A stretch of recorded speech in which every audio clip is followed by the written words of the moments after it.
Hatshepsut is referred to as the third woman to become pharaoh in the history of ancient Egypt's 3,000 years.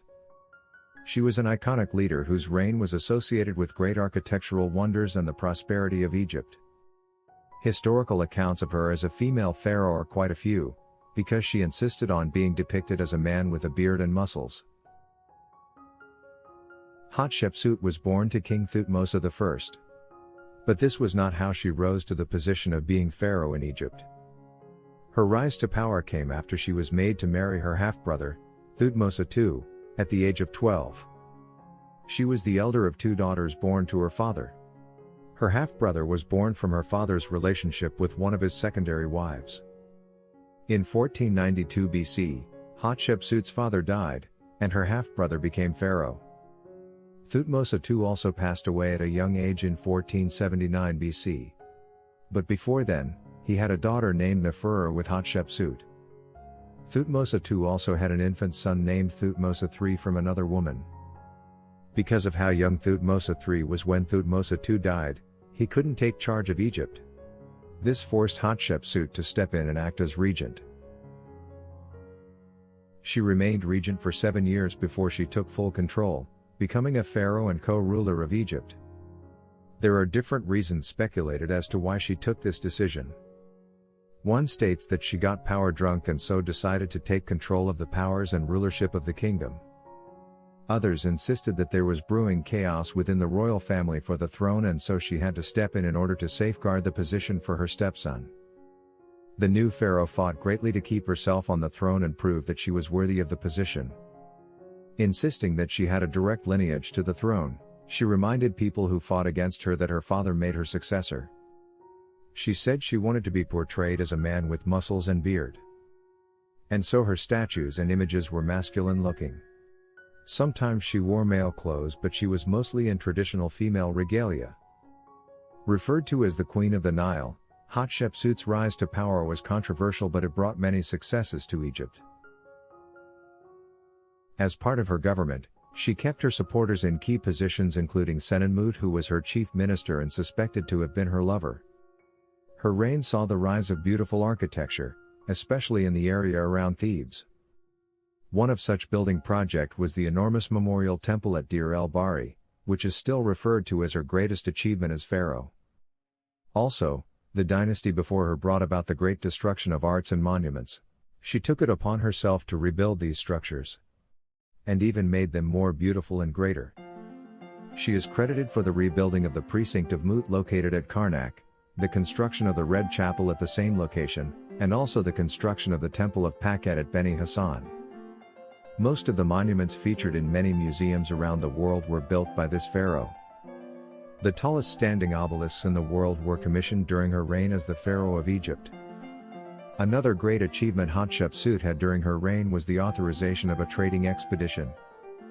With this, she was able to restore wealth to the land of Egypt by returning ivory, ebony, gold, leopard skins, and frankincense from the land of Punt which is now known as Eritrea.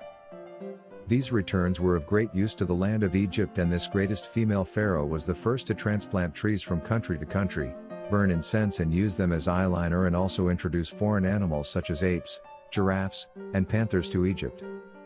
Egypt knew no other female ruler who achieved as incredibly as Pharaoh Hatshepsut did until her death around 1458. Something she did that rarely gets enough publication is her military campaign. She single-handedly led a successful military campaign against the Kingdom of Kush. Pharaoh Hatshepsut died sometime in her 50s and her reign was almost erased from history. When this female pharaoh was in her early 50s, she passed away and was buried in the Valley of the Kings located behind Deir el-Bahari. She was buried beside the sarcophagus of her father according to her wishes. It was also a way for her to legitimize her rulership as monarch of Egypt. When her stepson, Thutmose III took over power, he slowly erased all evidence of her from history. These pieces of evidence were in form of monuments and images of her as king which were on the temple Hatshepsut. The reason behind this act has been debated over the years as some do not believe it was a malicious act seeing that he was part of the queen's government and close to her. The argument in his favor was that he probably wanted to close the gap in the line of the dynasty's male succession. Due to this act, a lot about the female pharaoh was unknown to the world. It wasn't until sometime in 1922 that scholars began to dig deep after the findings of hieroglyphics on the walls of the temple built by Hatshepsut. Discoveries of one of her sarcophagus were found empty sometime in the early 1900s. Around the 2000s, archaeologists discovered her mummy and matched it to a piece of missing molar tooth found in a wooden box bearing the pharaoh's name. That her existence was confirmed. According to yet another source, the female pharaoh may have accidentally caused her own death. The site said that after an examination of the mummy identified to belong to the pharaoh, it was realized that she suffered from arthritis, diabetes, and bone cancer. It was found that Hatshepsut may have possibly died from cancer-related complications. She initially had a genetic skin disease which she tried to cover up with lotions. Unbeknownst to her that the lotions she applied were cancerous. Cancer seeped into her skin leading to cancer of the bone. This is why it is claimed that she accidentally caused her own death. Hatshepsut's mummy was also described as overweight and a little over 5 feet in height. She had long golden hair and red painted fingernails. There is a theory that suggests that Pharaoh Hatshepsut is the biblical Queen Sheba. Theorists backed up his allegations with proof. In Emanuel Velikovsky's work titled Ages of Chaos, he argued that Hatshepsut's dynasty was incorrectly dated and that it was actually 5 centuries later than the 18th century stipulated. With this, the greatest female pharaoh and the biblical King Solomon would be contemporaries. There are accounts of the Queen of Sheba that describe her as the woman who, at that time, ruled as Queen of Egypt.